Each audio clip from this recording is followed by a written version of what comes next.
We've learned about the SSL handshake, and now we learn about the TLS handshake. So TLS has multiple versions. The 1.2 and 1.3 are the most common ones, 1.3 being the most popular and the most recent one. Now the problem with SSL, which is what we looked at in the previous video, was that SSL didn't authenticate the handshake strongly. Attacker could interfere without being detected. Now with TLS 1.2, it's not only more secure, but it's also less verbose than SSL. So ideally you want to have a handshake which doesn't have a lot of steps, but it's also more secure. That's the whole point of software engineering, right?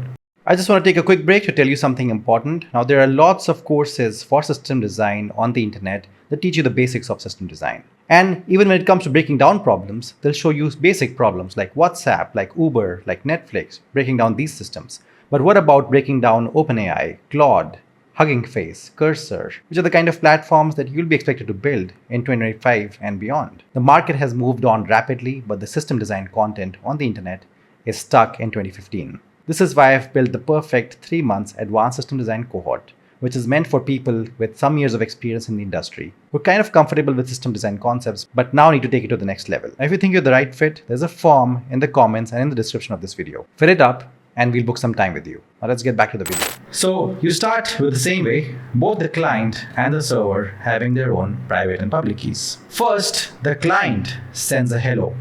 So always you start with the client, because the client is trying to establish the connection with the server, because the client wants some information from the server. So the client says that here's my supported TLS version that I want to use. It's maybe TLS 1.2.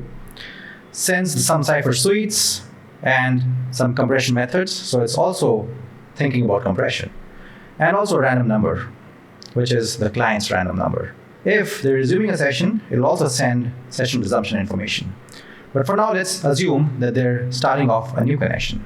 Now the server also responds with a hello. Server then replies with the chosen TLS version, its own cipher suite, and the compression method that's choosing all of these things, and its random number, which is the server's random number. The server, as you remember with SSL, is the same way with TLS, which is that the server has to send its digital certificate, which also contains its public key.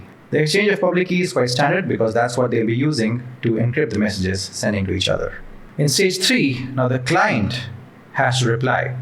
So client sends a pre-master secret encrypted with the server's public key, which it just received in the previous step. The client sends its own certificate and proves ownership of the private key. Then in the 4th stage, they both derive the master secret, which they'll be using to communicate further.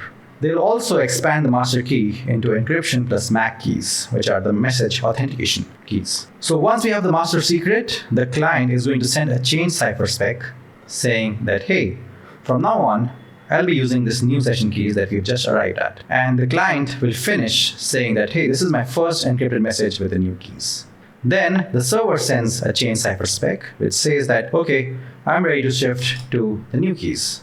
And then the server sends a finished message. Once the server has sent the finished message, they can now start communicating with each other in the usual HTTP request and response format. So this is how TLS 1.2 handshake takes place. Now TLS 1.3 improves upon this, and that's what we look at in the next video.